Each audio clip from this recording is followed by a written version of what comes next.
Ayşəmi, deyirsən, qocalmışsan, ağarıb saçın. Deyim, səbəbini yaz qocalmışam. Dağ da dözməzdi mən dözən dərdə, mən hələ dözmüşəm, az qocalmışam.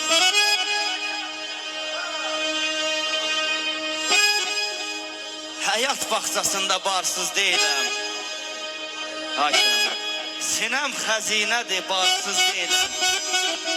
Vallahi hep sözü götürən, ay Asır, arsız deyiləm. Salıb ürəyimə tez qocalmışam. Elə gətirib ki, qəza gərdişi, əyilir namərdə əyilməz kişi. Dövranın gərdişi, zamanın işi, bağlayıb sinəmə, buz qocalmışam. Əhməd əməlimə düşə cavanlıq, qatıf qocalığa edəm yabanlıq. Taledir müqəssir, odur divanlıq. Hayata, qatı bir təyimə bez qocalmışam. Mən ona görə belə tez qocalmışam. Buradan belə oxuduğun hamısı sana görə oxuyuram.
Gəzdim saadəti bir ofzu kimi.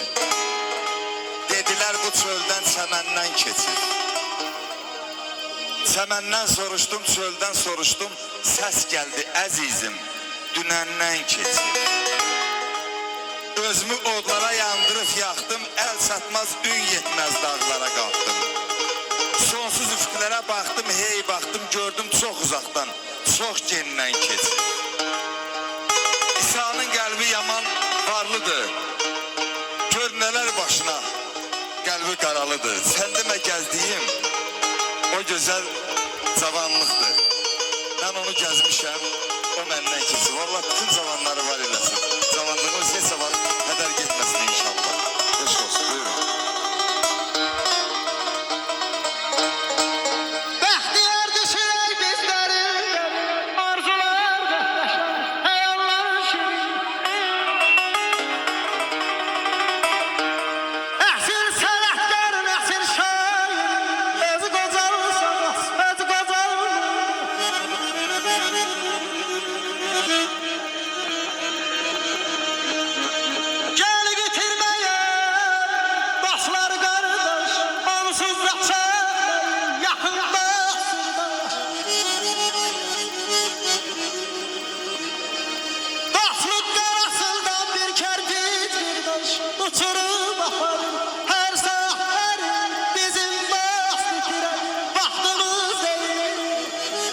Yaşa.